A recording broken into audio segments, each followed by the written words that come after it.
Welcome to The Explainer. Today, we're diving into a really fascinating metaphysical system, one that's drawn from a pretty dense fantasy world to explore something we all deal with, the battle for the mind. So, let's start with a wild question. What if your thoughts were real? I mean, literally real. Imagine a reality where every single fleeting thought, every hidden fear, every bold idea could just pop into existence. A world where your internal reality is constantly shaping the external one. In this kind of world, your mind isn't just a space for thinking. Nope, it's a territory, a personal domain that you can actually occupy, defend, and even expand. And your willpower, that's the force field, the border patrol for your slice of reality. And this, right here, is the core dynamic of it all. It's a constant push and pull. On one side, you have courage and wisdom. These are the tools you use to expand your psychic territory, to push your borders out and claim more ground. But on the other side, you've got hesitation and fear. And those are the things that make you retreat, to cede control and relinquish that very same ground.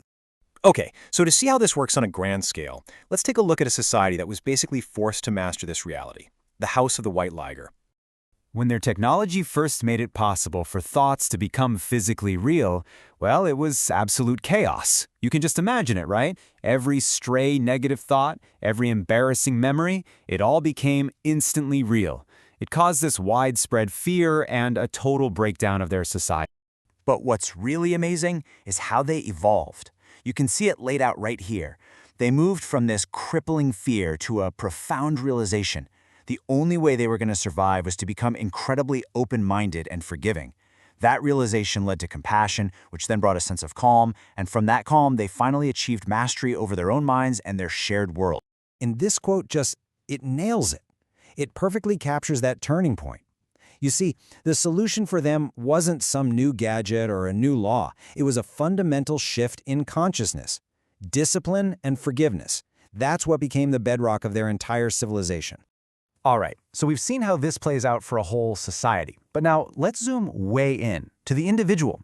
Because, mastering a shared reality is one thing, but mastering the psychic territory inside your own head, that is a whole different battle. And we're going to explore this through our protagonist, Mitsuki, and her very unique power.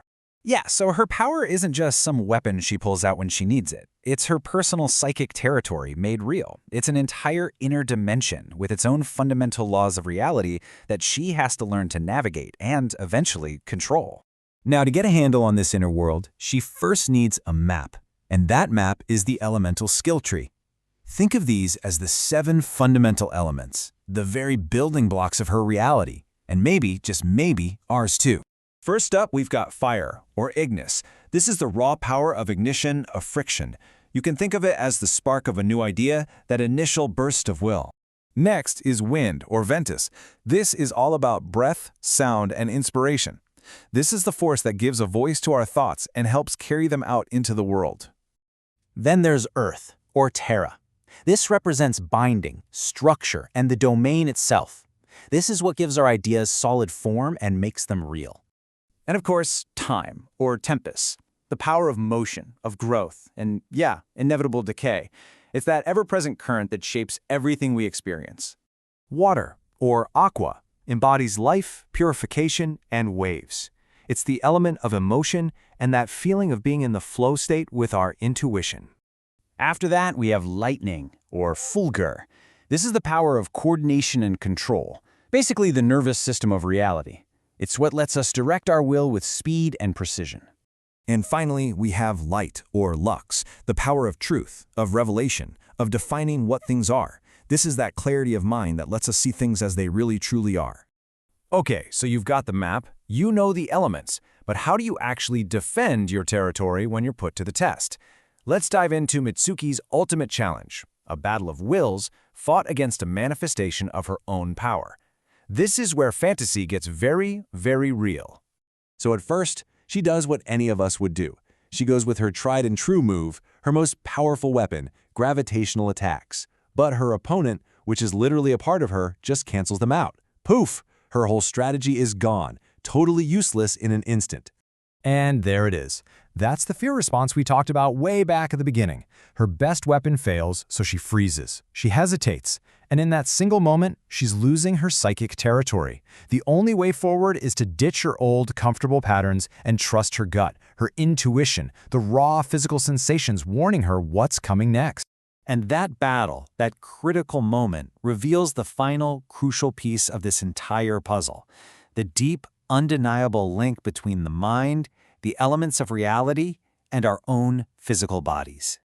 So check this out. This is where it all clicks together. That gut feeling she had, it wasn't just a metaphor. It was literally the element of fire, which is hosted in the gut, giving her a direct physical line to understanding the attack.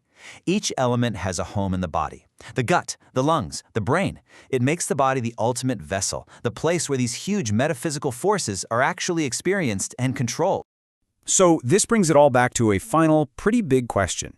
If your mind is a territory defended by your will and informed by the wisdom of your own body, what defines its borders? And more importantly, how will you choose to expand them?